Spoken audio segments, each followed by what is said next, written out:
Hey guys, I just wanted to do a quick example of calculating an unknown when a volume is given. So in the problem we have right here, we have a cylinder. It looks like the diameter is where the question mark is, and it says calculate the diameter if the total volume of the cylinder is 803.84 centimeters cubed. So using this information, I know that we know the basic formula for volume is going to be a base area, and I use capital A with a little b, base area times the height of the cylinder in this case. And I can simply look at that and now say, well, in this case, my base shape is a circle, so my volume is going to be equal to my base area, which is pi r squared, and I'm going to take that base area and times it by the height.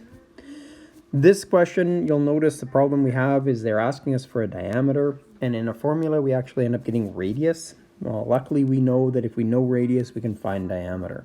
So I'm going to first solve for the radius, and then after I'm going to solve for the diameter. So in this circumstance, I'm just going to start plugging my variables in. I know when I look at this question that this 80384 is my volume, so I'm going to write it underneath my volume, 80384 centimeters cubed. I know the value of pi is 3.14, and I know r squared, which is my unknown in this circumstance because I don't know what my radius is, so I'm going to keep it there, and I'm timesing that by my height, which in this case is 16 centimeters. So it's just a matter of putting these things together.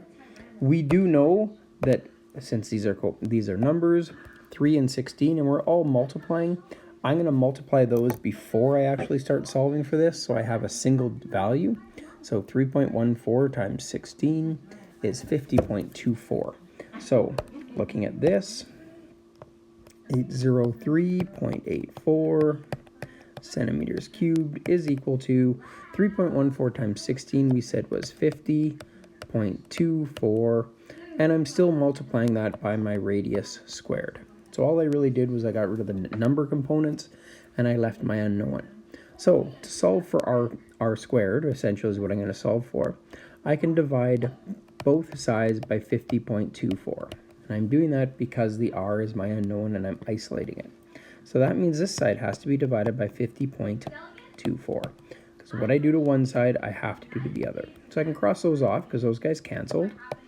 And on this side, I'm going to just have r squared. It's a 2. And on this side, I'm going to have 803.84. And I'm going to divide that by 50.24. So when I do that, I get a value of 16. Well, 16 is r squared. This goes back to our chapter 1 where we were looking at squares and square roots.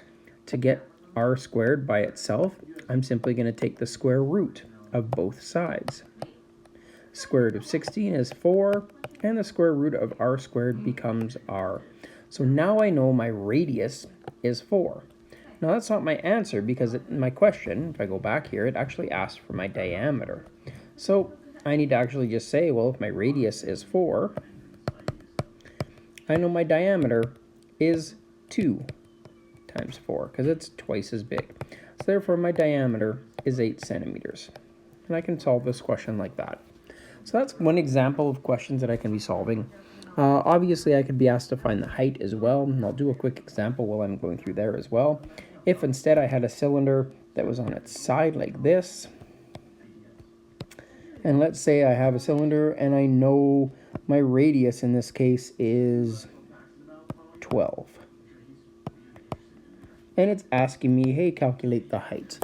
And if it turns around and gives a question like this, and it's simply going to be giving us the volume in this case,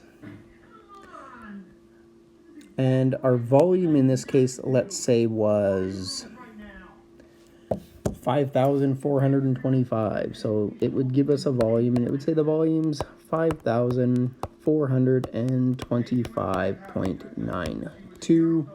And it looks like we're using centimeters again, so centimeters cubed. It tells us the volume. So this is the question. And now it wants us to come up with a solution. So I'm going to do the solution in green. Again, this case, it looks to me like my question mark I would call a length, but I could call it a height. Essentially, I'm giving the definition that it's a length of a prism or height of the prism because it's a separation between my base layers. Same circumstance. volume equals the area of my base times my length in this circumstance instead of height. Plugging in my terms, I know that this area of my base is pi r squared times that length, and the volume is simply 5,425.92 centimeters cubed. Pi value is 3.14. My r value in this circumstance is 12 squared, and all of this is going to be times by my length. So I can now put some numbers in here, and I get 5,425.92 centimeters cubed. And again, I'm just going to look at this, and I'm going to say, I'm going to multiply these things. Obviously, order of operations tells us we have to square our 12 first. So we get 3.14, and 12 times 12 is 144, and that's times my length, which we don't know right now. So now I'm just going to be putting my values together, again, keeping my volume. I'm always looking, and I'm just simply looking at left side and right side. So left side's my volume. My right side, I'm looking to combine my multiplication here.